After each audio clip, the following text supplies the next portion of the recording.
Queríamos saber de la mano de los expertos qué ocurre realmente cuando la ceniza entra en contacto con el avión, cómo se decide cerrar ese espacio aéreo o qué otros agentes pueden incluso afectar a los vuelos de las líneas regulares españolas. Para ello pues contamos en nuestro plato con Miguel Ángel Pablos, que es profesor de meteorología de la Escuela de Adventia de Pilotos de aquí de Salamanca. Muy buenas, gracias por acompañarnos. Buenas noches. Miguel Ángel, la primera pregunta, ¿en qué afectan en concreto pues esa ceniza de ese volcán a los aviones? ¿Es solo cuestión de que se meta en el motor o hay otros mecanismos a los que puede afectar? En general yo creo que afecta a casi todos los componentes del avión, especialmente a los motores, lógicamente, y es lo más visible porque sin motores el avión no va a sustentarse en el aire, al fin y al cabo. Pero se podría decir que daña pues desde las superficies estructurales del avión, también puede dañar las luces. Los sistemas que nos dan indicación de velocidad del avión también pueden ser obstruidos por las cenizas volcánicas. Todo lo que es el tema del sistema acondicionado del avión también puede ser dañado por las cenizas volcánicas. En parte las comunicaciones también pueden llegar a ser deterioradas. Y luego lo más directo sobre todo es la parada de los motores, básicamente. Entonces, bueno, en ese sentido, hoy por hoy, a nivel de aviación, es difícil detectar porque los radares meteorológicos son unos radares que llevan los aviones incorporados especialmente para poder salvar tormentas de gran dimensión, que puedan ser muy severas y dañinas para el tema del vuelo. No llegan a detectar las cenizas volcánicas.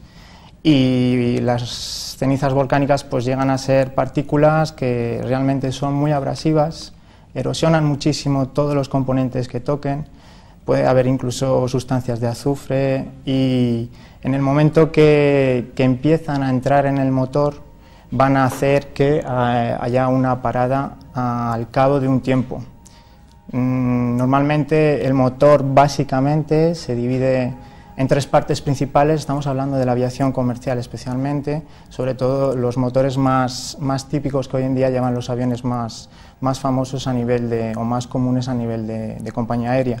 Hay una parte que es una entrada de admisión del aire, donde vamos a encontrar una sección de compresores a nivel general, donde se comprime el aire para poder darle mayor densidad y luego poder mezclarlo dentro de lo que llamaremos otra sección, que es la cámara de combustión, con el combustible para que se produzca esa explosión que finalmente saldrá por las toberas de salida del motor, que moverán una parte de una sección que es llamada de turbinas. Esas turbinas son las que están moviendo también los compresores a su vez, porque los compresores están constantemente funcionando y finalmente ese aire saldrá. Entonces, si las cenizas entran en los compresores, van a deteriorar los compresores, los álabes de los compresores, las cámaras de combustión, todo lo que es la inyección de combustible también se verá obstruida, con lo cual no habrá inyección de combustible. Finalmente tendremos lo que llamamos un apagado de llama, en inglés se suele decir flame out, es el término que se suele utilizar, y en el momento que esto sucede, el motor se parará.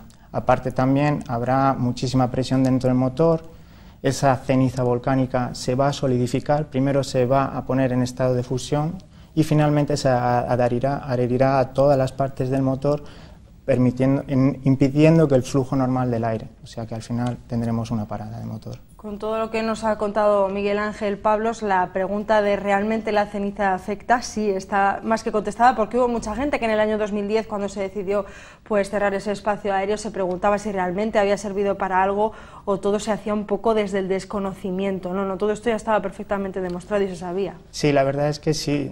De hecho, bueno, a nivel un poco histórico podemos decir que el primer problema real que hubo de ceniza volcánica en la aviación sucedió alrededor de la Segunda Guerra Mundial, en 1944, y afectó casi a más de 80 bombarderos americanos en lo que era el volcán del Vesubio, y estos bombarderos americanos tuvieron que volver a la base con muchísimos problemas. Entonces fue el primer documento escrito al respecto de ceniza volcánica. Por suerte, bueno, no tenemos radares meteorológicos, me refiero a lo que es el radar de aire que lleva el propio avión, pero sí tenemos satélites, imágenes que nos pueden mandar las diferentes oficinas meteorológicas mundiales. Hay una organización muy bien establecida dentro de la meteorología mundial Y luego también suele haber, aparte de mucha información previa antes de poder encontrar esa nube de ceniza volcánica debido al volcán, también suele haber unos indicios antes de que tú entres plenamente en la nube de ceniza volcánica.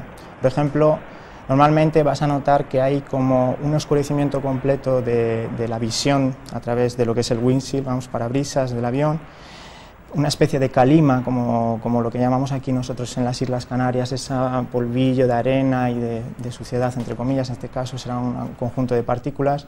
Posteriormente también, en el momento que empiezan a entrar, vamos a notar un olor a quemado eléctrico, también dentro de cabina. Eso va a dar un indicio de que estamos entrando dentro de una nube de ceniza volcánica. También habla efectos luminosos. Se verá como hay un efecto que llamamos el fuego de San Telmo. Es como un resplandor azul que se crea por delante.